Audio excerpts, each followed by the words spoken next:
My name is Adil. Monologue drama. Character, Adil. An investigator, in his 30s, tall, thoughtful, and principled. A small office in a rural police station. A desk is placed in one corner. Adil is rummaging through some papers at the desk. Adil. What a stifling little room this is. Like being trapped in an underground burrow.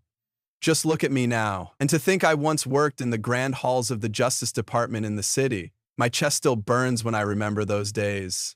No, I didn't find peace there, but walking through those high-ceilinged marble corridors felt like an honor in itself. Now I'm like a boulder that rolled down from a mountain. But why do mountains crumble? Why does the earth shift?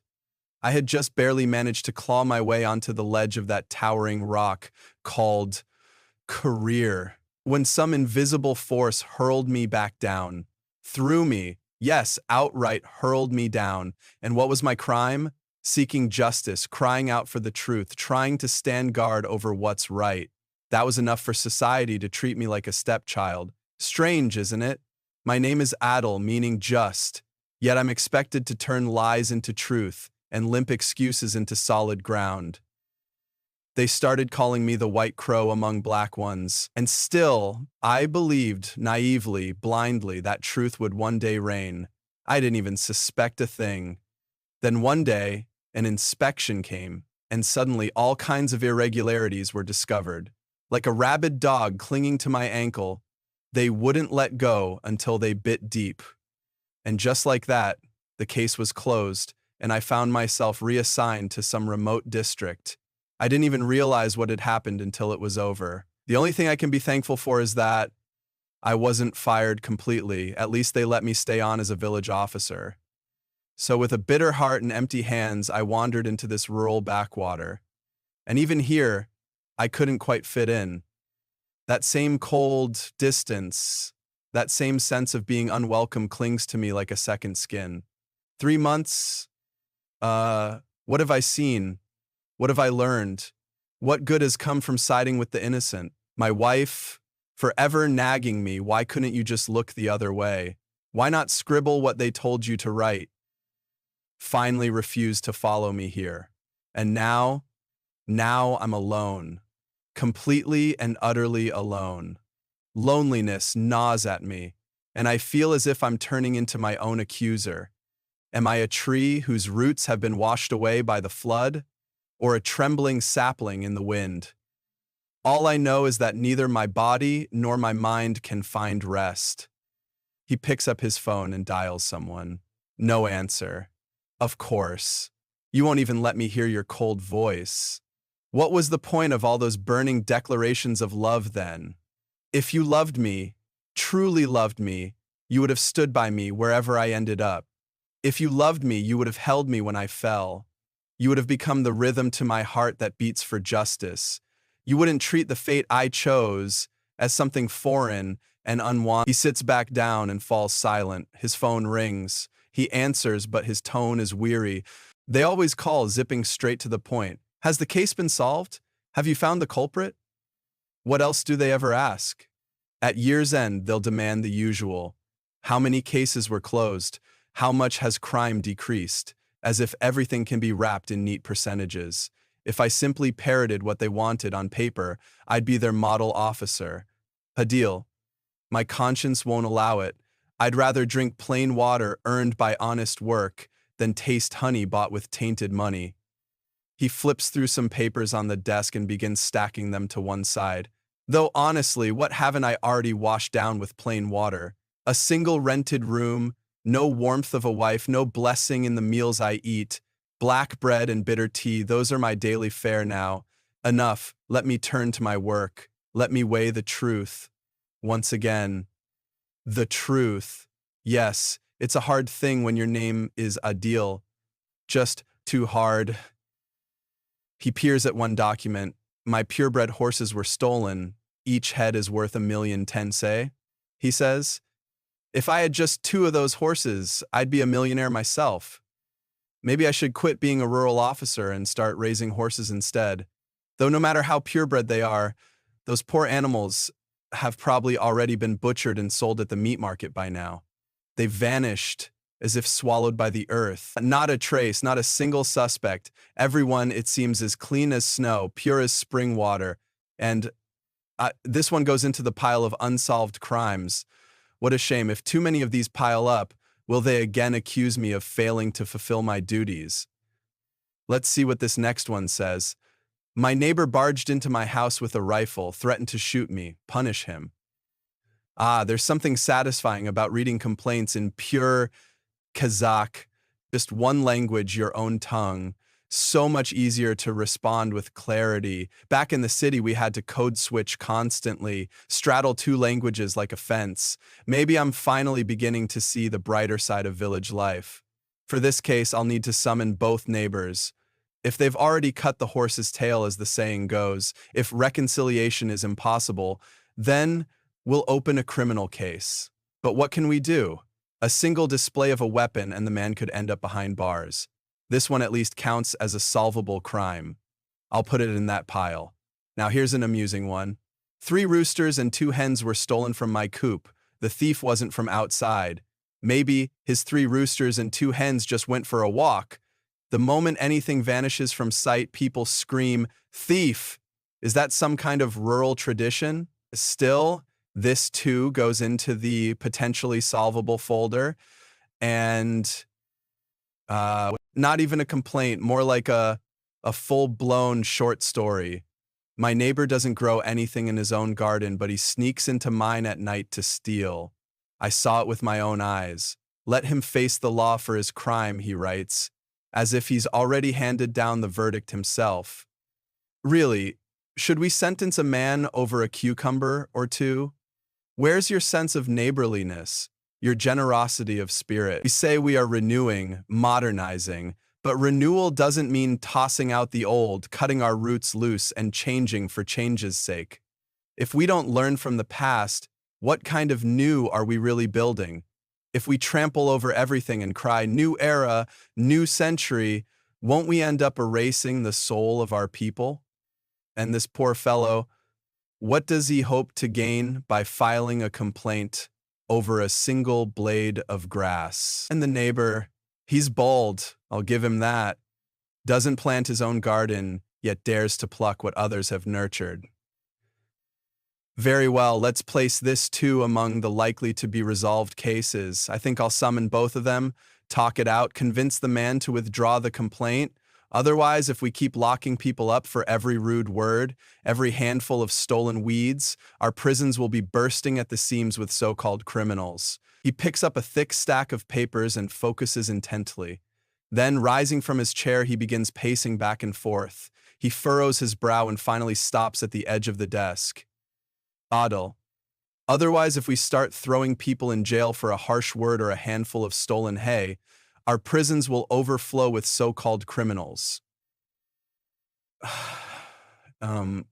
He picks up a disheveled stack of papers and immerses himself. He rises, paces back and forth, then, with a furrowed brow, stops beside the desk and leans in to read again. This case? This one's different. It's a solved crime. The accused is known. Strange. They managed to sort out black from white in less than a month. It was closed just a day before I arrived. Sighs deeply. A murder in a village this small. A life taken. A child. So young, so innocent. What sin could she have committed to be taken from this world at the tender age of 3? Her 5-year-old brother beat her to death? My God, a fight over a phone ended with the death of a 3-year-old girl? 2 children born of the same mother, one kills the other over a phone? I can't comprehend it. My mind can't accept it. My heart refuses it. They're children. Children. Aren't children supposed to be angels? How does a child commit murder? Or has the thing called phone become a monster, a bloodthirsty ghoul that devours innocent? What filth lies in this case? The mother is unemployed, a housewife. Wait, the father, he's not their real father, a stepfather.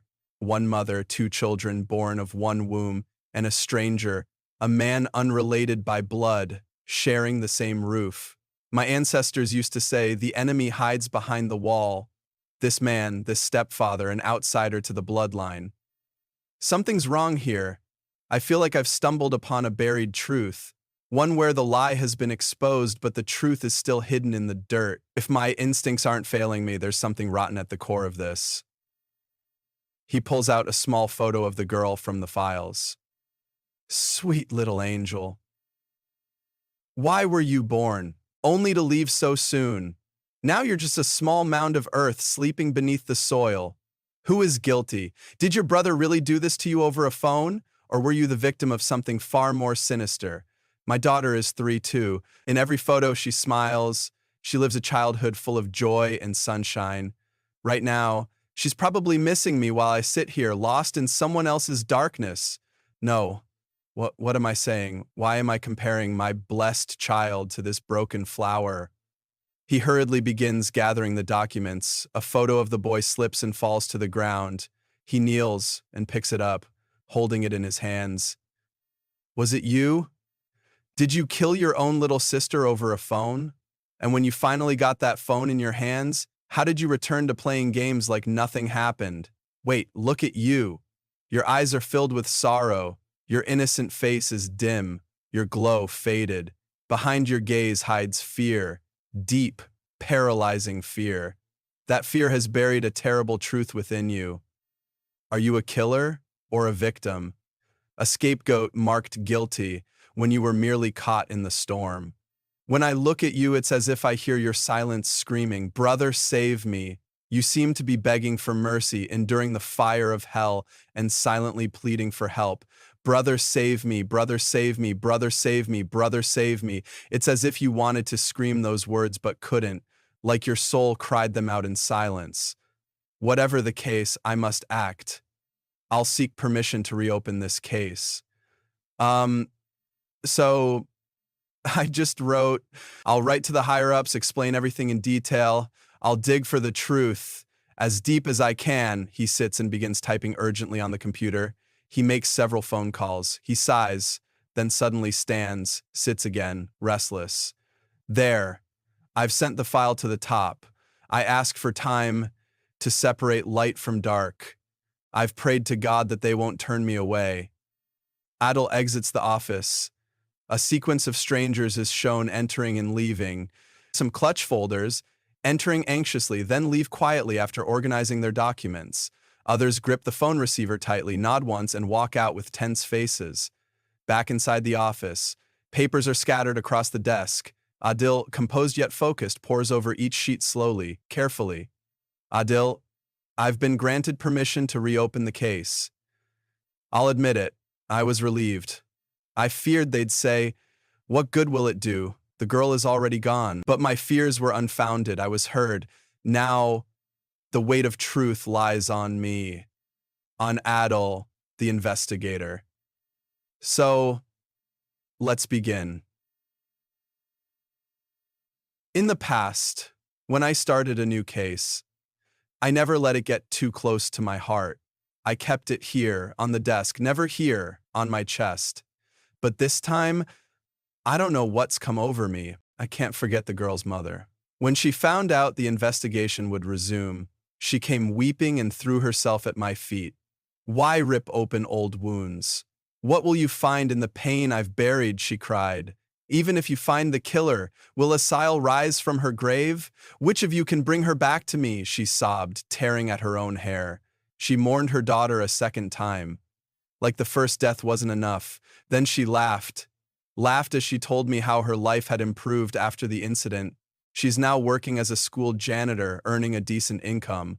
But the way she threw her head back and cackled, God, it chilled me to the bone.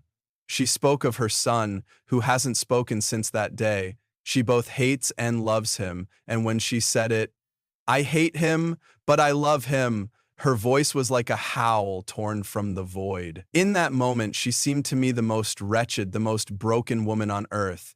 One child soaked in the blood of the other, and the cursed object at the center of it all, a phone. She left my office with hair wild and tangled, screaming, "We gave her no peace in life. At least let her rest in peace beneath the soil. Don't you dare disturb her." Where do I even begin this case? I feel like I've hit a wall. like someone's piled boulders in my path. But they say, he who's already wet need not fear the river. If I must leap over obstacles, I'll leap. Let's start with the statement from Asil's stepfather. He claims he wasn't home when the blood was spilled, when the little girl took her last breath. If I believe him, he missed it all. Didn't even try to intervene. And let's not forget, he's not Asil's legal father. He's not even officially married to the mother. Our society calls this civil marriage, but there's nothing civil about it when chaos rules. If you're a real man, marry her properly. If you're a coward, step away from the widow and leave her in peace. So when the children screamed, when one struck the other, he heard nothing? He was in the shed and noticed nothing? I'll call my assistant. Let him dig into this stepfather's past, see what skeletons might be hiding in the closet.